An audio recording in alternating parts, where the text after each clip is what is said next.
नमस्कार। दोष दृष्टिर्भवेत वैद्यः इस श्रृंखला का यह 9वां पुष्प।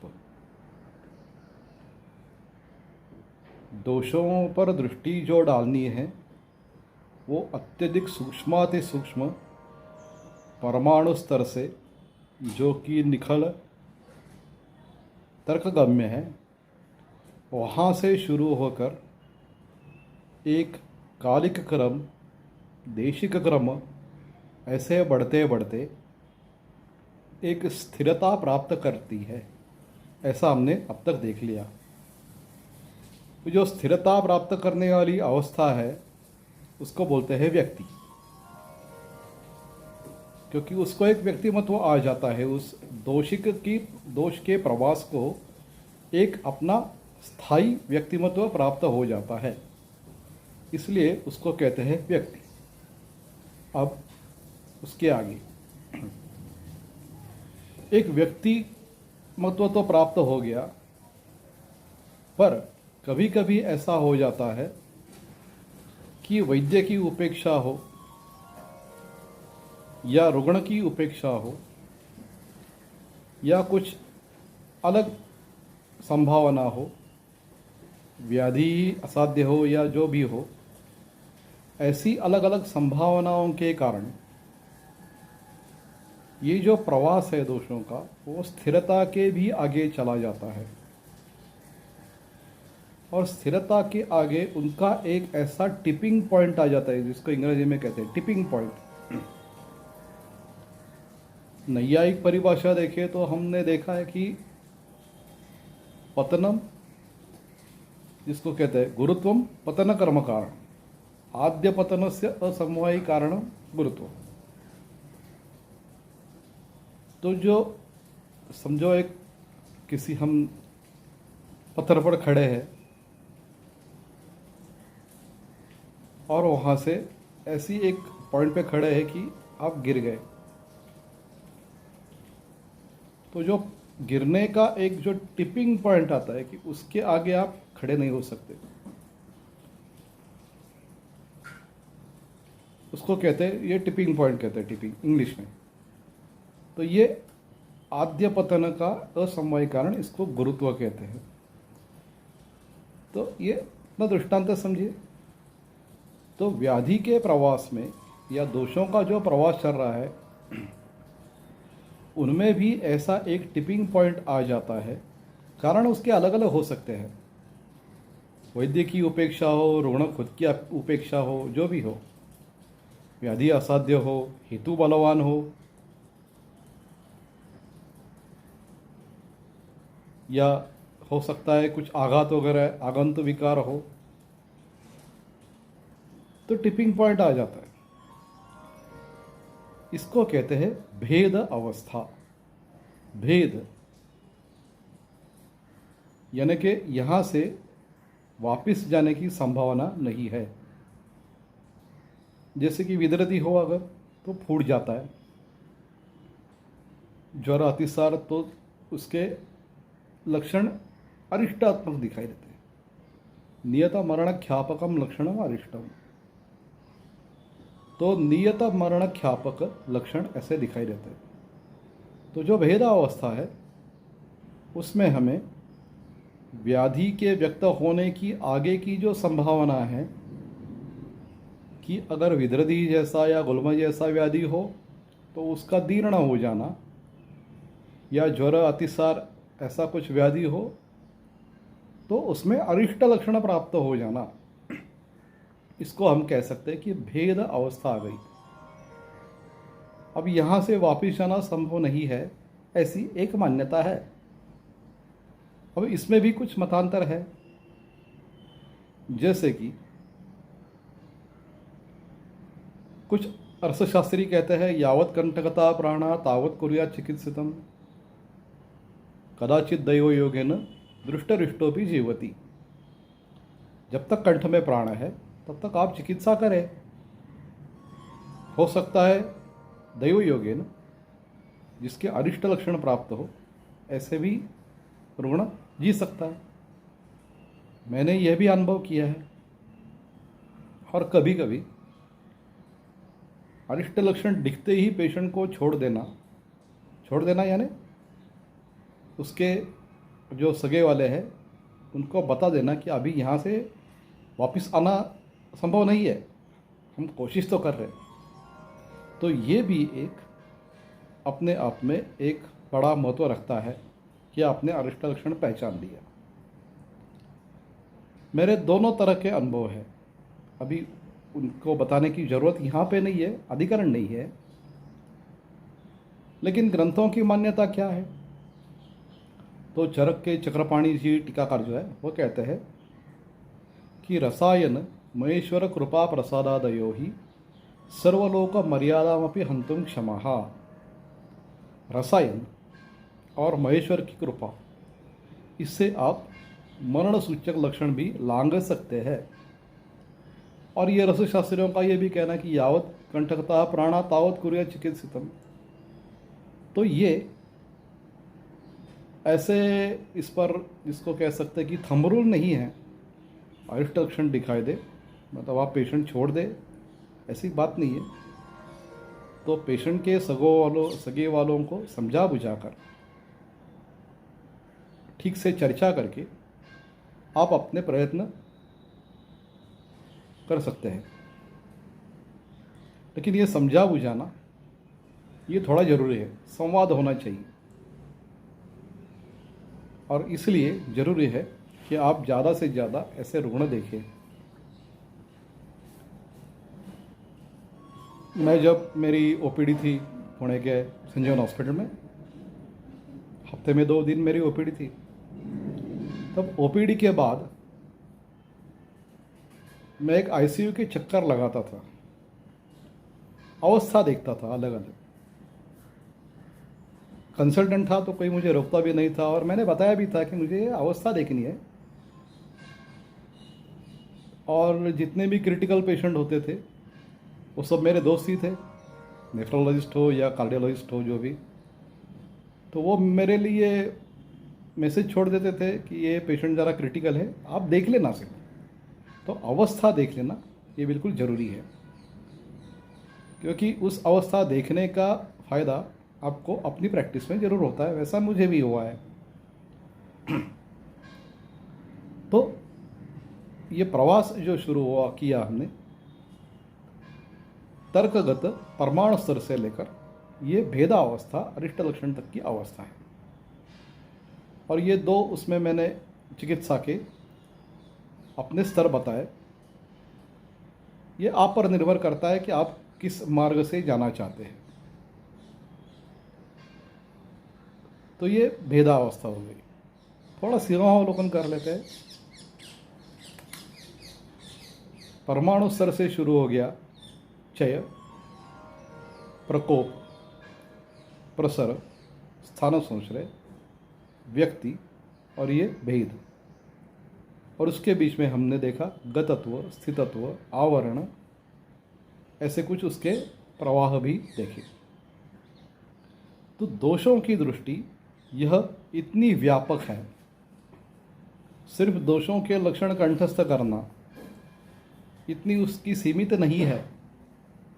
ये दोषों पर जो दृष्टि अपनी डालनी है वो अलग अलग तरीके से, वो प्रवास कैसे हो रहा है, किस दिशा से हो रहा है, कितने काल में हो रहा है, इस पर ध्यान देना, इसको कहते हैं दोष दृष्टि। वापिस एक बार बताता हूँ कि दोषों का जो प्रवास है वो परमाणु स्तर से लेकर शायद भेदावस्था अरिष्ट लक्षणात्मक अवस्था में जब जाता है तब उसके अलग अलग पहलू हमें ध्यान में आने चाहिए, ताकि हमारे पास उस समय जो रुग्ण आया है उसकी अवस्था हम निश्चित कर सके कि ये दोषों पर इसका जो प्रभाव हुआ है वो किस देश में बढ़ा है, प्रवास कितने काल में बढ़ा है, और ये अभी कौन सी अवस्था में है। नहीं तो क्या हो जाता है, मैंने देखा है अक्सर ये नए लोग केस प्रेजेंटेशन करते हैं, लक्षणों का एक समुचित ऐसा कुछ जुगाड़ कहता हूँ मैं उसे। 4-5 लक्षण दिखाई दे तो निदान करते हैं कि ये पित्तावृतवात या कुछ मज्जगतवात। तो मुझे थोड़ा आश्चर्य लगता है कि 3 दिन में पित्तावृतवात नहीं हो जाएगा ना। आवरण अगर होना है तो एक देशिक या कालिक प्रवास होना चाहिए। ये 3 दिन में उसने अपथ्य किया, दही खाया, दही खाने 2-3 दिन दही खाया या कल दही खाया रात को और आज सुबह पित्तावृतवात हो गया। तो ऐसे लक्षणों को सिर्फ सामने रखना, जिसको जक्स्टापोज कहते हैं, और उसका निदान करना थोड़ा अव्याप्त होगा या अतिव्याप्त भी हो सकता है। या तो अव्याप्त होगा, नहीं तो अतिव्याप्त होगा। तो सम्यक व्याप्ति रखने के लिए आपको जरूरी क्या है कि ये दोषों का प्रवास परमाणु स्तर से लेकर अभी जो हमको मिला है यहाँ तक कैसे हुआ है, ये देख लेना बिल्कुल ज़रूरी है। तो अगर आपके पास पेपर पेन है तो आप एक 3D मॉडल कर लीजिए। एक्स एक्सिस पर लिख लीजिए देश, यानी कि रुग्ण देश। वाई एक्सिस पर लिख लीजिए काल, यानी परमाणु स्तर से लेकर आगे तक, ऊपर तक। और जो जेड एक्सिस है उसमें मिलाइए, उस पर लिख लीजिए रुग्ण विशेष। इस 3D मॉडल पर अगर आप रुग्ण का प्लॉट करेंगे तो आपको अपने आप में एक उसके उत्तर मिल जाते हैं। जैसे कि मैं आपको एक काल्पनिक केस बताता हूं कि पित्त प्रकोप के लक्षण दिखाई दे रहे हैं। तो आपको क्या पता चला? ये काल का पता चला। पित्त प्रकोप के लक्षण दिखाई दे रहा है, उसमें एक काल का अंतर आपको पता चला। अभी रुग्ण बता रहा है कि मेरे नाभि के समन्तात शूल हो रहा है या मुझे उल्लास हो रहा है। तब आपको देश का पता चला। अभी रुग्ण जब बताता है कि नाभि शूल और उल्लास है और मेरा पित्त के भी लक्षण कुछ दिखाई दे रहा है, वो बता रहा है कि नाभि शूल है और उल्लास है, और आपको पित्त प्रकोप के लक्षण दिखाई दे रहा है। तो ये 3 आप जब सामने रखते हैं तब आपको वात का प्रवास कैसे हुआ है, पित्त का कैसे हुआ है, कफ का कैसे हुआ है, कहाँ तक हुआ है, यानी कि कालिक प्रवास कैसे हुआ है, देशिक प्रवास कैसे हुआ है, ये सब तय करके आप एक अवस्था में आ सकते हैं कि ये समझो फलाना सिर्फ आमाशयगत वात है या पक्वाशयगत पित्त है, जो भी है आवरण है। एक आप उसकी एक अवस्था निश्चित कर सकते हैं और उसके अनुषंग से आपकी चिकित्सा हो सकती है, जो अर्थात स्वाभाविक रूप से सफल ही होगी। अब इसमें और थोड़ी कुछ बातें हैं।